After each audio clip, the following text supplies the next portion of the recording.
Welcome to Fix and Fly, the business podcast, which identifies common business issues for you to watch out for in your day-to-day business life.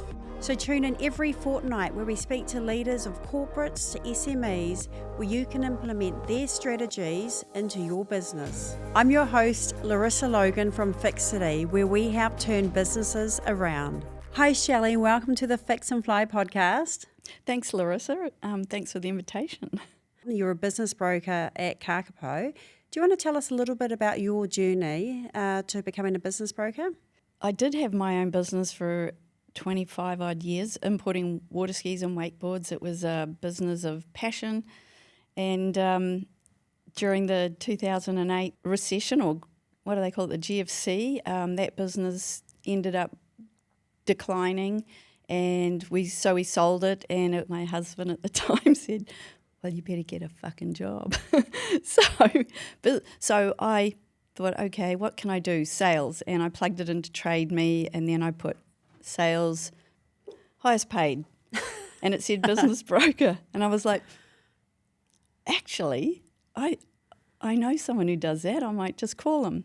So I called Anthony Gilbert, who was a very good childcare business broker. His son was a water skier that we used to sponsor through my years of water skiing, and had a meeting with him, and I, it was like an hour and a half or so, and I just came out of there shaking with excitement, and I just knew that's the direction I had to go.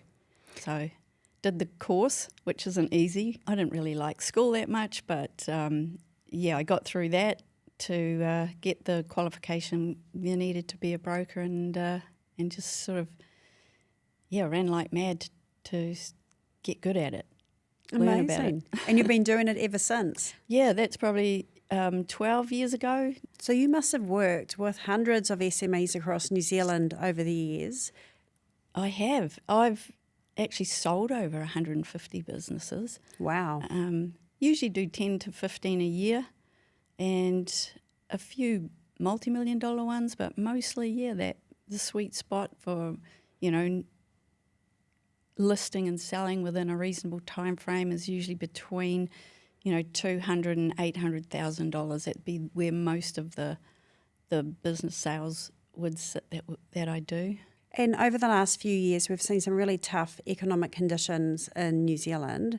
Has that impacted the level of business sales that you've seen across the market? Oh, it definitely impacts it in ways that you actually don't think. There was 1 year of a dip in my earnings, I suppose you'd say. But as you come out of it, people are looking for other ways to supplement or to make a living. And buying a business is often their way into controlling their own destiny. I sell a lot of lifestyle businesses where, very clever people decide they just want to be in charge of their life and what they do every day, and want to have a purpose and a passion. And are you seeing top dollar being paid for businesses at the moment, or are you seeing a reduction in the value? We saw a reduction about a year and a half ago in multiples. Right now, they're back up, and honestly, I don't know if I can say, but we can list and just pretty much sell it in one day. Like in the last week or two, I've had a couple of cases of that where I know I've wrangled a buyer and one in the first day of them getting information about it. And what's the key driver behind that, do you think? It's definitely a seller's market right now. There's very few listings on the market. As they're coming on, they're getting snapped up. The driver, it's a tough one because we are coming out of a recession. It's pretty obvious the next 5 years are going to be boom times for business again. That's just how history has tracked. When we have a recession, it's 3 or 4 years of struggle street, and then boom, that fourth year we're coming out of it. And it did start in 21, that recession. People are getting confident again. Definitely our government sort of positioning things better for business owners. Interest rates are lower for for the economy, for people purchasing houses and getting into businesses, they may need to get some level of debt, and that's available a lot more freely now than it was a few years ago. Are you seeing any trends across industries which are doing better than others? Service industries are really getting snapped up. That's kind of been seen as safe from AI disruption. What type of service industries? Well, I'm just thinking more my colleagues who sells like trucking companies and just engineering businesses, things that can't be replaced, and they're getting snapped up quickly for for asking prices. I do a lot of e-commerce, import distribution, health, wellness, sustainable, eco-friendly, things that I believe in too. So I don't know if it's because I believe in them that I find it easier to sell that, but I do really resonate with those types of businesses, and I learn a lot from the vendors. It's a growing phenomenon, really. People are learning more about health and wellness, and the whole world's gravitating towards wanting to be part of it. What are some of the common challenges that businesses have when they're bringing their business to market that you see time and time again? The biggest challenge is they love their business and they think it's worth a lot more than it might be. They might come to the market after a couple of tough years, and if sales have tracked downward, it won't be the best possible light for that business to be sold in, so it will be lower in value than what they were hoping it would be. So it's really important that you listen to the appraisal values and don't go to market with the highest appraisal, or the broker that gives you the highest appraisal, but more one that can really back up that with comparables in the last few months. What is the risk of going to market with a high price? No sales, crickets pretty much. We want to make it a smooth and quick process for the vendor, because there's nothing worse than having a business sit on the market for 6 months. It's an emotional roller coaster while it is on the market and going through the process of selling. So you want to make sure that happens as quick as possible. So if you do price it within the value range that a broker that has sold those types of businesses before gives you, then you know you're going to get a lot of interest straight away. And the more interest you can attract to it, the more likelihood you will be of getting that top amount that it is worth, or even a little bit more, because there'll be competition coming in if you've priced it right. So for business owners thinking about getting their business on the market in the next couple of months, what are some practical steps and practical advice that you could give to them to get their books in order, to get their business in order, to be able to take their business to market? Have your full financials all done and ready to go. Hopefully you've got zero. That's one of the biggest assets for the process. Know what your year-to-date looks like compared to the previous 2 years.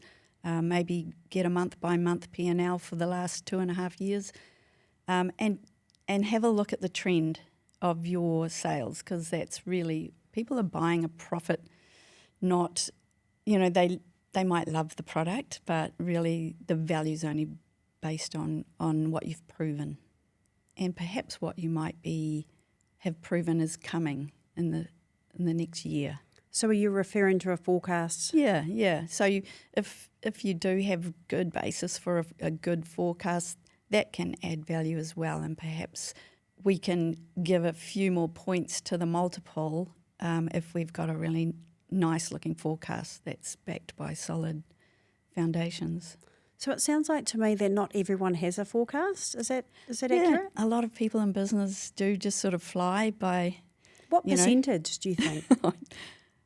Well, I think for the number of people that start businesses, 9 out of 10 of them are running off passion or enthusiasm for what they do, and a lack of probably complete business understanding. I know that's exactly how I was. The best thing I ever did was start doing a few courses and learning, like small business accounting is something I would just highly recommend to anyone learn before they go into business, or even if they have just started, just to do a 10-week course in small business accounting and know your numbers. You've got to know where you're at now, where you want to be and have a plan on how you're going to get there. That's some really great advice. I agree that the amount of businesses in New Zealand who have forecasts is probably between 10 to 15%, which I think should really be improved because that will help them achieve their goals, as you just suggested before. Yes, cash flow forecasting was a big, hard lesson I learnt too back in the day when I went to the bank and said, I want to buy more stock because I can sell more. and they're like, oh, you need to do a forecast. And I had no idea what that was or how to do it. But I learnt it. I'm just trying to remember how I learnt that. Spreadsheets became my best friend, really, and just putting in what you'd done, and then you can look at that pattern and go, well, yeah, I think over the next year we can, build sales up, and being an importer also, cash flow forecasting was incredibly necessary because, and I learnt this the hard way, when you import a shipment of goods, you have to pay all of the GST up front when it arrives, and that, for me, back 30-odd years ago, was $30,000 I had to find immediately to pay for the GST on that shipment. So often you have to pay an amount up front to buy your goods and an amount once it arrives, and also the GST. So planning that whole process and then putting that model against all of your shipments is just so invaluable, just to know that you're going to have those big payments necessary coming up, and you can tell the bank, I've sold these for the last couple of years, so I know that the cash flow will come in. And I remember the year I learnt that lesson, and I told the bank manager I needed $300,000 overdraft to get me through the winter, but that there would be a telephone number sitting in the bank on Christmas Eve. And he rang me on Christmas Eve and he said, you were right. And he said, I thought you were just an enthusiastic salesperson. And I think that's probably one of the best things, or one of the things most people start business as, enthusiastic salespeople. But one of the best things I ever got into. That's amazing. And one of the key things that I'm advising my clients on at the moment is succession planning. So you talk about the next kind of 4 to 5 years will be the good times in New Zealand. What I'm saying to my clients is by 2029, 2030, if you are looking at exiting your business, that's kind of the time frame that you need to be working towards, because once we get to the top, we're coming back down again, right? And we start coming back down again and everyone goes, oh, where did this come from? Guess what? It happened 10 years ago and 10 years before that. You're 100% right. And yeah, history does keep repeating. There's waves to the economy, and you're right. If a smart person was planning to exit and you wanted to capitalise on the next 5 years, then get out on that last one as we're heading up and it's going the strongest it is. And that's the time to go. Absolutely. And the key thing you need is this cash flow forecast to actually model out what your plans are so you can achieve these goals. Absolutely. And optimise your operating costs. Yes. Lean, mean machine. Exactly. Streamlining everything is the key. And that's presenting a really streamlined business is so desirable to buyers. They're like tick, tick, tick, tick in their head straight away. And the product is there and the profits are there, but having it all streamlined so the owner isn't caught up in the day-to-day crises of running the business, and it was more got their head around running it, not having it run them. So what percentage of businesses that you're selling are related to succession planning? Less than 1%, I would say. You mean big corporate type businesses, or just any business? I'm not sure. People start business with an exit strategy that we start often so caught up in the passion of it and improving it, getting things running really well. We're like, I don't want to sell it, And but people want to retire, right? You've got these family-run businesses. You've got the parents in their 60s, 70s. They want to exit. Are you having those types of customers come through your doors? Yes, I've just experienced that with a couple who own their business and run it on a lifestyle block up north. Now they're turning 65 and it's time to move it on and sell it. And it's such a pleasure selling their business. They didn't have any kids that wanted to take over the business, or No. we're seeing less of that now? Yeah, a lot less, yeah. What do you think the key driver of that is? Yeah, they're just not interested in that, and they've got their own. I think everyone now is so lucky because they can be whoever the heck they want to be, and they don't have to do what their parents did or what their parents wanted. Everyone's got different gifts, and I think it's such a great time to be alive that you can make a living out of whatever it is your gift is. There's really so much opportunity for young people getting into the world these days.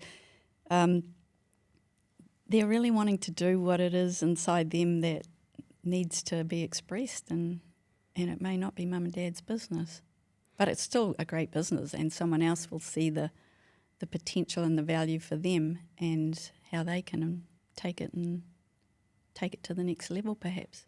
So we've looked at selling a business. How about if you're buying a business? What are the key things you should be looking for when you're investigating purchasing a business? Typically, if you're inquiring on a business that looks of interest to you, first thing I always look at is the trend of sales. Is it up, down, sideways? Are you looking at debt? How much debt is on the balance sheet? No, because you're not buying the company. You set up your own company. You're just buying the assets of the company. 99% of business sales I've ever done have never been buying the company and what the debt is of the previous owner.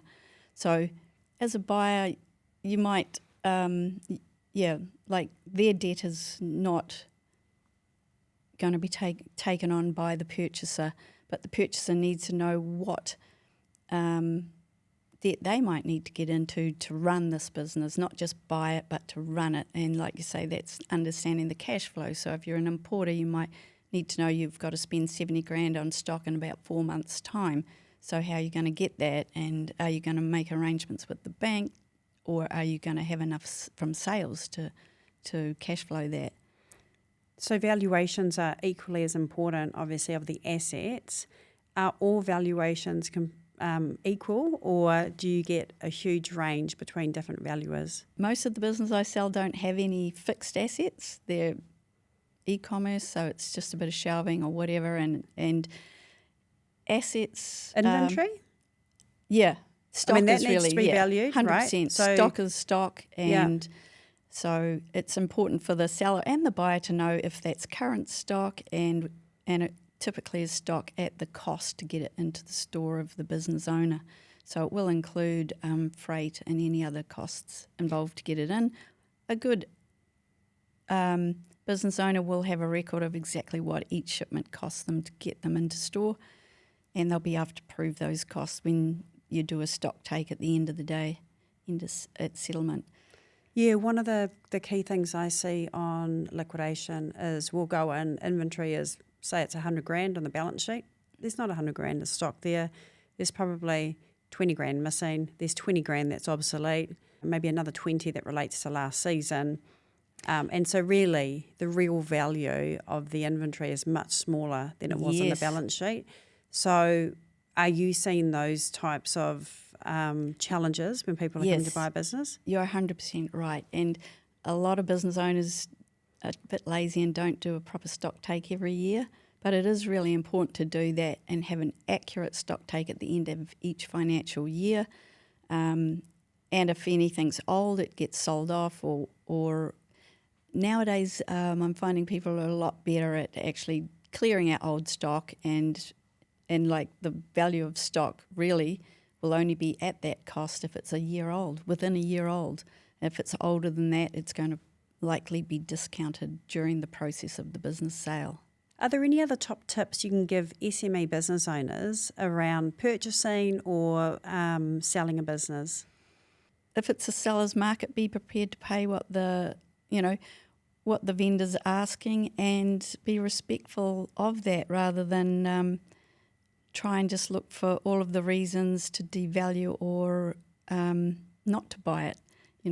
A seller really needs to come in wanting, with the intention to buy and to do have a respectful process with the vendor, and because the vendor can be invaluable to them going forward. So if there's ill will between them, then it's not going to be as nice of a process. But I love bringing good people together, and that to me is what I like doing, rather than just selling the business for a particular number. It's important to a lot of people. It's their baby. It's been their passion for 20 years. That they sell it to a nice buyer who has the skills and experience and the motivations to take it to another level perhaps, or just enjoy it how it is. Doesn't really matter, but I try and find out from both sides what they're looking for so I can bring the right buyer and seller together. And would you ever recommend that a business owner sell their own business? Never, no. I was a business broker and I tried to sell my little side hustle. It took about a year, but yeah, no, don't. Get someone else to do it. You're too emotionally attached. You have to be able to take the criticism or the negative, there's going to be negative things about it, and that will impact the value, and you need to be able to react to that quickly. That level of independence is good. Yes. Having a broker. Yep, 100%. What is the best business advice you've ever been given? The best thing I ever did was do a David Foreman sales course. That had a profound effect on how I saw the world, life, and where my life went after that. Because often when you're a salesperson, you think people just want to buy the cheapest product, but understanding value of what you're selling and selling, improving someone's life through them purchasing the right products that to me is what business is all about, really, and to understand that from a sales point of view, because no matter what you do in life, if you're in business, you're a salesperson. You might think you can run it and just oversee things, but you're always going to need to have sales skills. That's the best. And what advice would you give your 20-year-old self? Probably to embrace being female more. I was a tomboy with two brothers who I love, and they set me up for a very competitive life. But embrace being female, and there's a lot of power. And now it's just, the world's your oyster. Well, thank you so much for coming on the Fix and Fly podcast. I really appreciate it. Thank you, Larissa. It was, it's so lovely to talk to someone from a financial background, and I actually forgot that's where your background was. But yes, understanding the numbers and engaging someone like you is definitely going to be a great asset to a buyer or a seller. Thank you so much, and all the best. Thank you.